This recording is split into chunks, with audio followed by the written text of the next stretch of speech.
We are very much in favor of good, trade and investment and whatever relations between Jamaica and Canada, between Jamaica and the United States, between Jamaica and China. Are you satisfied with the level of bidirectional trade that Jamaica and the EU shares? I'm very disappointed. I think we should do better. We have abolished, reduced, eliminated most of our customs tariffs back in 2008 on a gradual and asymmetrical basis. I mean, freer for Jamaica to export to the EU, and for us with a little bit more of transition periods, etc., etc. And we've just done an assessment, not just for Jamaica, but for the entire Caribbean, because indeed this is a trade. I mean, we call it the European Partnership Agreement, but it's about trade and it's about customs tariffs and it's about, SPS and TBT and whatever.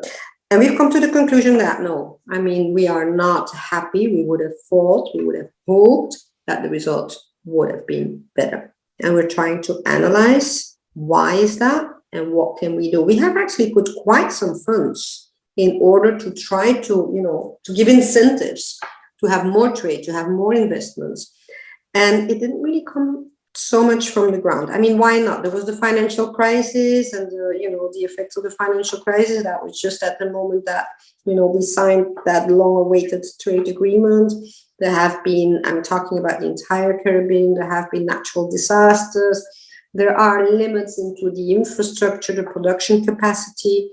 So yes, we are not so happy, but we would very much hope that we, and when I say we, I mean both sides, we can do better. Isn't it true that the trade was usually routed through the United Kingdom?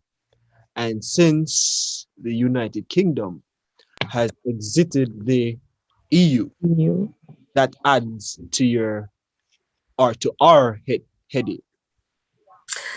In the assessment we made, that was not yet taken into account, okay, because, the UK is just left. We will have to look at that. Because honestly, when we looked at the routes of, the transport of the goods which go from Jamaica to the European Union, the routes were very often via the UK. So, you bring the Jamaican rum cake or the rum itself or the bananas to the UK and then they go further. I don't think, I mean, we've been discussing it a little bit under, in at our level, but we have not yet had sufficient, data to study that. We don't think that is going to be the biggest problem. We don't think so.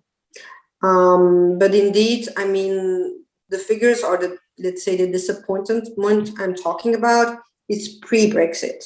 I mean, it's pre-Brexit for sure. And I mean, in any case, how should I put this? We will continue to do everything we can in order to make sure there is more trade and investment because we believe in trade. I mean, the European Union would not be what it is if it wouldn't be because we believe in open trade. So we also believe in open trade with Jamaica. But on the other hand, it is quite a challenge for an island where, the production capacity is not at a point to have so much surplus to be exported. So it is challenging. It is not easy. Let's say the one thing which is really important to keep in mind, if Jamaica has a trade deficit also with the EU, that is not because we are competing with the same kind of goods.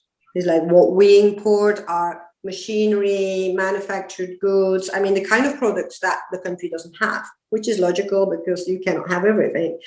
And the products that Jamaica is exporting to the EU are of a different nature. What areas of trade do you think, can be enhanced or, can be exploited for, better trade relations between Jamaica and the EU? I think services. We always talk about trading goods and we have good statistics and we know a little bit, there were a little bit more bananas or a little bit more beverages or a little bit more bauxite. I don't know how you pronounce that because it's easy, it's quantifiable. But I think Jamaica is a country that is more, let's say, I think competitive in services than in goods. So I think that is an area where we have to go and look as to what are the obstacles, probably. I mean, there must be. We do not have the exact figures. I was trying to find out, do we have figures? But I mean, look at what we call the orange economy, like everything which is cultural, the creativity of the Jamaican people. I mean, you cannot underestimate that. And there is certainly a demand for that in the European Union. So that would be something I think we may have to look at more closely. And then, well, I mean, there are a number of other services like tourism. Of course, I should not forget tourism. I still think there are not enough European tourists going to Jamaica. I mean, the big majority are, the US, Canada, and the UK. But I do think that there is quite some possibility to, have more Europeans in Jamaica on holidays, etc., etc. So I believe more in services than in goods. It's exciting times also because we look at the trade figures that might not respond to our expectations. However, the common partnership with the European Union will indirectly lead to better trade possibilities. For instance, what is in the pipeline is a digitalization of Jamaica that your government wants to achieve, and where we will partner with the government in order to help them doing that. And we know that without that core infrastructure and digitalization, services will never be a profitable area, economical area. And then we shouldn't forget also that just recently, a European Union Jamaica Chamber of Commerce was set up also. So yes, indeed, trade is. Just to be clear, when you say services, what exactly do you mean? There's white-collar services in auditing. We know perfectly well today with the modern technology, we are working that with you. I mean, you could perfectly have an auditing company in Jamaica helping a European entity, or the different business providing services. Call centers. You have just started, but with new technology, this will be even better in the future. And there's a lot of skilled labor in Jamaica, thanks to very good universities and technical universities that could be better exploited for services in general. Isn't one of your problems now that Canada, for example, is gobbling up a lot of Jamaicans, a lot of Caribbean people through their immigration policy? So isn't that sort of countering your drive to have, more service delivery coming from Jamaica?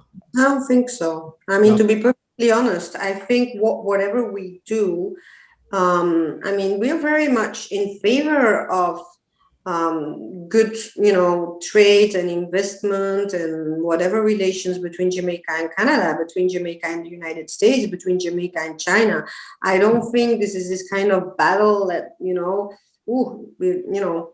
Canadians have more, so now no. I don't think we're entering into competition there. So I really don't think so. Also, a professional that migrates to another country can come back with very valuable experience. And we've seen that also in our own member states, that the so-called brain drain can be not a unilateral, but it could be, in fact, a return on investment when these people come back.